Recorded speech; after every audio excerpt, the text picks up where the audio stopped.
प्रकार दूल्हा तो हंस गया तो बाद में अकाल पड़ जाएगा, इसलिए दूल्हे को दी जाती है कि रुमाल।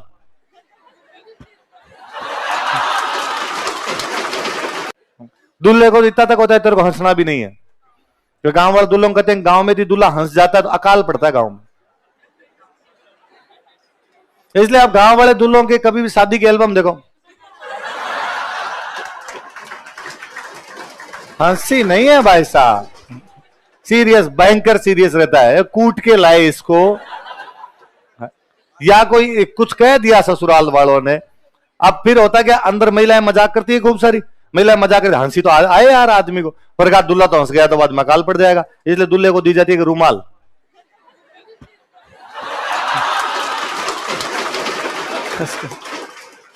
रुमाल लगा लगा के हंस ले बेचारा, खुले आम वो हंसे नहीं सके। कुल मिलाकर उसको संदेश होता है कि आज के बाद तेरी हंसी वैसे भी गायब होने वाली है, इसलिए प्लीज रिहर्सल शुरू कर, आज से ही कर। तू अपने हंस लिया, खूब हंस लिया तू जिंदगी में। आजकल क्या रोए, आजकल रोती नहीं है, रोती नहीं तो बाद में काहे की कोयल गानी है। पहले रोया करती थी तो उनकी कोयल भी गानी पड़ती, अब रोती है नहीं नहीं, अब रोए तो मेकअप खराब हो जाए ऐसा। घंटे 3 लगे थे ऐसे भाई। पहले कारण था रोने का कि भाई 15-16 साल की बच्चियों की शादी करते, हाईएस्ट उम्र थी 15-16 साल, उस उम्र में आपकी शादी की जा रही है। फिर जो बंदे आपका पति या आप ससुराल वालों में से आप किसी को नहीं जानते, तो वो तो बेचारी मुझे लगता है इसलिए रोती होगी कि डाकी है कौन, किनके साथ भेज रहे हो मुझे। अब आप सबको तो जानते हो, फोन पे बातचीत होती है, मिलते भी हैं, जानते भी है सब तरीके से, तो रोना किस बात का है। पहले स्वाभाविक रोना आया करता था, यार नए लोगों के बीच में अचानक आप ऐसे मुझे निकाल के भेज रहे हो, तो रोना भी आता था। तो अब बाद में ये चीजें जब इजी हो गया थोड़ा सा वातावरण, तो अपने आप में रोना क्या हो गया बंद। फिर भी लड़कियां थोड़ा थोड़ा यूं करती तो है, नाटक कर लेती है, क्योंकि लड़कियों को भगवान ने ये एक अलग क्षमता दी है कि वो रो भी सकती है और रोने का नाटक भी कर सकती है।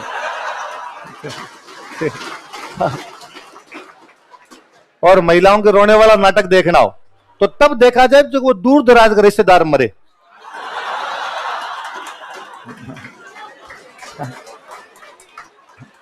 भाई नजदीक में तो क्या किसी की डेथ होती है ना तो सबको रोना आता है, क्या पुरुष और क्या महिला। ठीक है भाई, महिला सबके सामने रो ले, पुरुषों के वातावरण ऐसा बना दिया भाई पुरुष रोता नहीं है, तो वो बेचारा अकेला रोए, रात को सोते टाइम भले तकिया मुंह में डाल के रोए, पर रोना आता ही है, स्वाभाविक बात है। आपके घर में किसी की डेथ हो जाए तो नॉर्मल सा रहता ही हो, तो वो तो आए। पर महिलाओं को भगवान ने अलग क्षमता दी। जैसे मतलब अपने बुआ की सासू मर गई, तो भाई बुआ की सासू में अपने किस बात का दुख है, अपने तो राजी है कि बुआ का प्रमोशन है। भाई घर में पावर बढ़ गई बुआ जी की, अपने क्यों इसमें हो। तो अब उसमें बैठने के लिए यूं जाया करते, तो अब तो गाड़ियां आ गई जी, पहले गाड़ियां हुआ नहीं करती, गाड़ियां तो बसों में बैठ बैठ के जाया करते। तो जैसे मान लो पति पत्नी को जाना है, तो अब वो गांव में फिर वो रिवाज और कि आप पहली बात तो बस में भी दोनों एक सीट पे नहीं बैठोगे, महिला आगे तो पति पीछे, पति आगे तो महिला पीछे। इसलिए गांव वाले बसों में ज्यादातर जो कंडक्टर का किराया होता है ऐसे होता है कि 2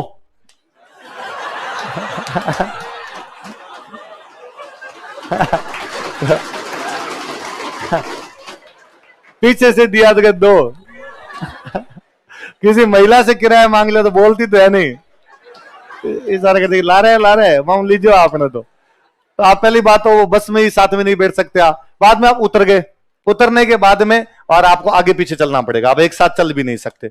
मतलब यूं 10-15 कदम का गैप होना चाहिए कि पति थोड़ा आगे चले, पत्नी थोड़ी पीछे चले, या जो भी देवर साथ में तो देवर आगे चले, आप थोड़ा पीछे चलो। तो अब वो महिला पूछती है भाई कहाँ है घर, घूंघट वूंघट निकाल के चलना पड़ता है, तो वो कह देता है पति जैसे साथ में तो कह देता है भाई घर थोड़ा दूर है। भाई अपने ज्यादातर गांव में सड़क बाहर से निकलती है, पहले गांव वाले गांव के अंदर से सड़क जाने नहीं देते, विरोध कर दिया करते। वह सड़क के यदि हमारे गांव के अंदर से गई तो बस निकलेगी, बस में ऊपर लोग बैठे रहेंगे, ऊपर लोग बैठे रहेंगे तो घरों के अंदर देखा जा सकता है, प्राइवेसी मैटर करती है अपने आप। तो बाहर हमारी महिलाएं घूंघट के बिना रहती है, कोई छत के ऊपर से कैसे देखे, तो बाहर से निकलो। तो गांव के ज्यादातर बाहर से जाती है। तो वो पत्नी पूछती भाई कितना दूर घर है, तो कहते था अभी दूर है, चल अपने आराम से चल, और जब घर पास में आएगा तब मैं बता दूंगा। अब महिला जब वहां तक चल रही तो दुख तो उसके है नहीं, तो आराम से अपने गीत वीत गाती हुई चल रही है, कोई लोड ही नहीं है, आराम से धीरे धीरे चल रही है। अब वो जैसे ही घर आने वाला सोता था, आदमी को पता होता घर आने वाला था, वो करता तो उसका मतलब ही होता है कि आपका समय शुरू होता है। और भाई रे महिलाएं अचानक ट्यून चेंज करती है, मतलब दीदी तेरा देवर दीवाना से, और कई तो जोर जोर से रोती है, डहा डहा करके।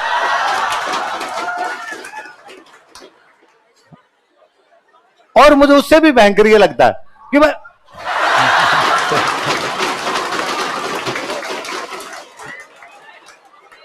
कौन आ रही है,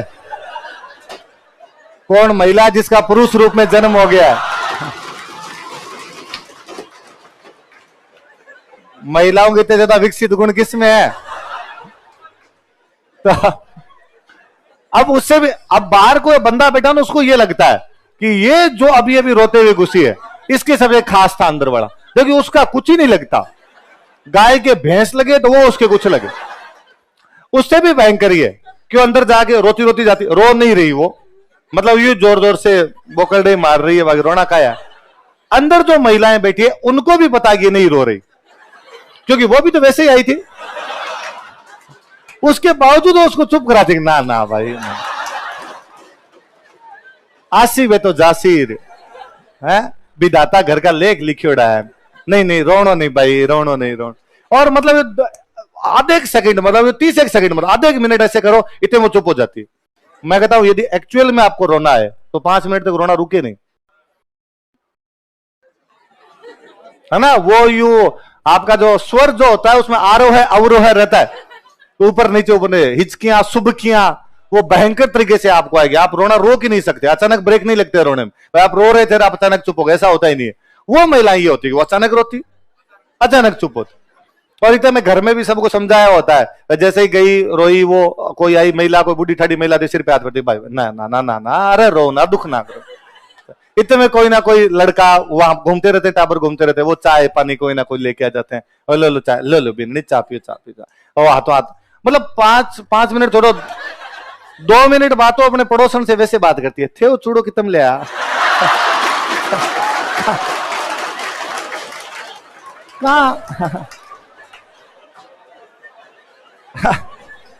हाँ पोशाक नहीं आई दिखे,